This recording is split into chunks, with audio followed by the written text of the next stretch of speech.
and thanks everybody for being here. Well, today you're going to hear from me a little bit about the value of challenge-led innovation for driving impact in agriculture. So for those of you who didn't know, it's 2019 and we're all here on planet Earth. And what an amazing time it is to be alive. So we've had a fantastic day and a half already at ABARES. I've heard lots of interesting commentary on our industry and have been really inspired about potential pathways for the future of our industry. And this morning we've even had rain, so it's a pretty good time to be alive. But for anybody who turns on a web browser or turns on the TV, you'll also hear a different sort of commentary. You'll very much hear about the bad news. So I thought I'd give you a quick overview of what you're likely to sort of hear in that space as it relates to agriculture, and then to give you a bit of a fix on how Beanstalk sort of approaches the whole debate. So we live in the Anthropocene era, and if you believe the news, it's a terrifying time to be alive. So everything on this graph that's going up and to the right is bad news if you happen to be a human being on planet Earth in 2019. So it's things like deforestation, water use, the traffic levels on my route to work every morning. Well, actually, I don't think that that's up there, but if it's not, it should be. So there's a lot of things that are showing some worrying trends. And basically, all of these trends are being driven by one thing: population growth. So at the moment, we have about 7.6 billion human beings on planet Earth, but as we look ahead to 2050, that's likely to be closer to 10 billion. And that essentially brings with it a huge set of challenges, because lovely as they are, human beings like to eat.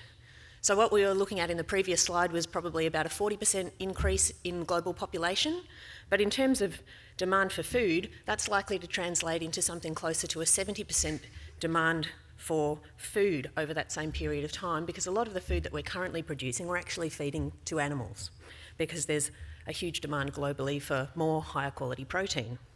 So what that means fundamentally is that we're going to have to be growing more with less everything. Firstly, less water. So currently agriculture accounts for about 70% of freshwater withdrawals globally, and it's more like 90% in the least developed countries. Looking out to 2050, we're likely to see a 55% increase in demand for water, and so that will mean that there'll be real competition for agriculture in terms of water use. So we're going to be having to find ways to grow more, but with less water. We're also going to have to think about how to do it with less phosphorus. So the photo you see here is the world's biggest phosphorus mine in Morocco. Peak phosphorus, the experts tell us, is likely to be reached in about 2030, and global naturally occurring supplies of phosphorus are likely to be depleted within the next 100 years. So we're going to have to be thinking about ways to grow more with less phosphorus, less mineral fertilisers. We're also going to have to produce more with a less predictable climate. So we're living on an increasingly more unpredictable planet globally. We're seeing deeper drought events and at the same time bigger flood events than ever before. And if you've been following the press in Australia and listening to some of the presentations at the conference, you'll know that we're seeing these sort of events occurring one on top of each other in the same region. So it's becoming increasingly difficult, but we're going to have to find ways to do more with less predictability. So we come to a slightly different vision of 2019. It's fair to say that we live in unprecedented times, and at no point in human history have we had the ability to impact the planet in the ways that we do now. People talk despairingly about the agriculture industry as the last bastion of Industry 4.0, but we at Beanstalk actually see that as being a real opportunity. We can leverage technology and innovation from other fields to solve all the biggest challenges that we face in our industry and the biggest challenges for our species on planet Earth in 2019. So in terms of how we do that, well, firstly I'll talk to you about some of the good news, so put a slightly different spin on things. There are some really crazy innovations that are being brought into the world every day, and the pace at which technology is evolving is absolutely astounding. And so I just thought I'd give you a snapshot of 3 things that our team's come across in the past year that are really blowing my mind at the moment. So the first is a company called Bio, and they're able to capture electrons that transfer between the roots of plants and soil during the process of photosynthesis and actually use this to generate electricity. So you'll be able to water your pot plant at your desk and charge your mobile phone. Not quite, but it is quite a fascinating technology. We've also seen a development company out of Africa called Waka Water, who are using nanotechnologies to harvest rainwater from clouds. So literally making water out of thin air. Again, just an amazing concept. And the last one I thought I'd put up there is an Australian company called Nucleotrace. Their product basically allows you to use DNA tagging of products to prevent fraud. So they are able to take information about a particular ingredient, so where it was produced, batch number, date it was produced, that type of thing, and encode it in tiny synthetic fragments of DNA, they're non-toxic. You would mix them in with your product, and then even if you've got an end product that's a combination of a number of different things, they can actually tell you when the different bits and pieces of that particular piece of food were mixed together, and and all about their supply chain, just from a tiny little piece of DNA that's been synthetically encoded and included in that product, which I think is quite potentially transformative for our industry. Now, this is really just a snapshot of a few interesting bits and pieces that are out there, but we're seeing huge innovation, lots of technological advancement. All this technology is available, and so the question that we asked ourselves is, why isn't this spreading throughout industry more effectively? We see a chasm between what's being developed and what we're seeing actually implemented on farm. And our thinking on this subject is that what we've seen to date has very much been a tech push approach, and what we really need to bridge that chasm is a demand pull. And so we think that challenge-led innovation potentially represents the missing piece of the puzzle. Challenge-led innovation's not a new concept. We'd like to pretend that we invented it, but we didn't. It's challenge-led innovation, or open innovation's a tried and trusted approach. It's helped humanity solve some of the biggest challenges we face to date, and it's unlocked in the past what have seemed to be impossible frontiers. I said challenge-led innovation's been around for a while. It dates back at least to the 1920s. So in 1920, a New York hotelier put out a challenge. He offered a prize of $25,000, which was a lot of money back then, for the first person who could fly from New York to Paris. At the time, it was an unthinkable very daring act, and there were quite a number of planes that crashed into the Atlantic in the process of unlocking that milestone. But in 1927, Charles Lindbergh was successful on the Spirit of St. Louis, and that challenge really sparked the interest and investment that has now underpinned the modern aviation industry. And I wouldn't be here having flown up from Melbourne without it. So the power of challenge-led innovation. A more recent example would be the Ansari Prize, which was an offer of $10 million for the first non-government agency that was able to launch a manned spacecraft into space, land it again, and then relaunch it within a 2-week period. Again, an unthinkable challenge when it was put out there. More than $100 million was invested in pursuit of the prize. And now that winning technology has been licensed by Richard Branson, and he's used it to create Virgin Galactic, and that has kind of underpinned a $2 billion investment in the space tourism industry, so a completely new industry. So again, a relatively small challenge has unlocked a huge amount of R&D and delivered what is quite a transformative outcome commercially. So what's challenge-led innovation all about? Well, it recognises the gap between companies who need technology solutions and the startup ecosystem, or the innovation ecosystem. It flips the traditional R&D process on its head, and it makes it open. It assumes that the answer's out there somewhere, but not necessarily where you might think to look for it. So I thought I'd just talk through briefly how we at Beanstalk work with our clients to apply challenge-led innovation to help them unlock the potential of agricultural technology. So generally speaking, we'll work with medium to large agribusinesses, and we'll spend time talking with them about their challenges and really making sure that we've defined which is the big meaty challenge that if we work on it with them to solve that challenge will really unlock value for their business. We would then take that challenge once it's neatly defined and broadcast that challenge through the innovation ecosystem, through our network of startups. We'll go out and scout for technology, essentially. So we'll look at 100, 150 different technologies, and we'll collate that and curate that down, usually to a list of between 6 to 8 technologies that we believe either individually or in concert have the potential to solve the challenge that has been put forward. We'll usually bring those technology providers to pitch to the client and workshop that subsequently with the client to come up with usually a list of 3 to 4 technologies that they're keen to proceed to trial with.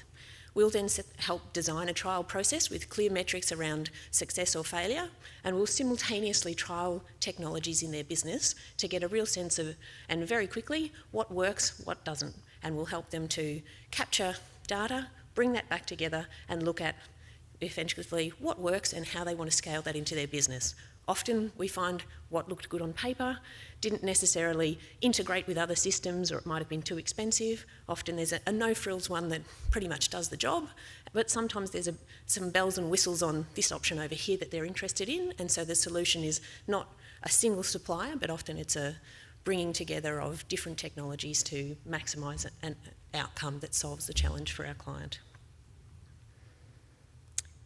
So to make that real for you, I thought that I'd talk about a real world example that we're working on, and I should thank Minister Littleproud for foreshadowing some of this in his speech yesterday.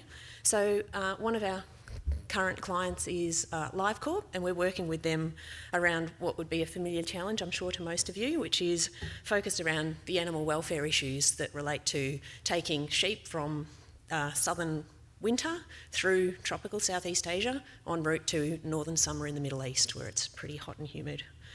And so the challenge that we've been working on with them is really how to find a cost-effective solution to decrease wet bulb temperature that can be used to respond to real-time data to address the sheep that are suffering stress, and to be able to do that in a way using technology that can be retrofitted to different ships and existing shipping conditions. We were faced with this challenge. We went out and looked at 134 different technology providers across 27 different industries from 16 different countries. And where did our minds go? Well, this has been a really fun one for us. We looked at possible innovations and solutions from across a whole range of different industries, including cryogenics, human heat stroke response, major crowd events, ice skating rinks, elite sport, intensive dairy, freight and logistics, a whole gamut of different possible solutions. In terms of where we ended up, we've effectively gone out and explored a suite of detection technologies and also looked at tried and trusted response technologies to ultimately, we hope, find a smart, integrated solution for this challenge. So to begin with, we looked at environmental monitoring technologies, and we actually identified a technology that the US military has developed that they attach to the packs of all of their military combat staff. And effectively, it provides a read on wet bulb temperature at a microclimate level, so it can help them to understand the climate that each soldier has had exposure to over a period of many hours. We've also looked at a range of implant and collar technologies so that we're able to get a more granular understanding of heat indicators for individual sheep. And that's allowed us to look at biometric modelling to marry that information about the microclimate, or what conditions have the sheep been exposed to, and how have they responded physiologically to that, to help us understand things like cumulative heat stress, which has been really helpful. We've then looked at response technologies, so we're looking at things like industrial dehumidification. So we're looking at modular units that are used in mining to reduce condensation and humidity in a mining context, and seeing if we can utilise those on ships and how effective they are. We're looking at things like cold fire technology, so the type of sprays that they use in firefighting to create a fire break, or that they'll use in drag racing. When the car comes alight, you can use 20 litres of this organic spray that we've been looking at that will bring the temperature of the car down so that you can actually put your hand on it immediately after the fire's extinguished, as opposed to using 150 litres worth of water. And it's an organic foam, so the creator of this product has squirted handfuls of it and eaten it in front of us, not that we've been encouraging him to do that, but it also dissolves down to a powder rather than to a liquid, so it doesn't add to the humidity, so it's quite an innovative and, we think, useful technology in this context. And we've also looked at weather routing for the marine industry. So there are technologies out there that look at a whole range of different weather data and are able to predict 10 days into advance where you're likely to encounter heat cells. And that we're then able to use route optimisation technology to actually steer the ship around a heat cell so that we reduce livestock's exposure to extreme temperatures. So all of this technology, we're currently running trials with LiveCorp. We've had some quite exciting results at the moment. We're very much looking forward to seeing where the journey takes us. So I thought, just to wrap up, I'd provide a quick overview in terms of some of the key things that we believe working with our clients that make a difference in terms of the mindset of an agribusiness that's keen to enter into the whole world of challenge-led innovation.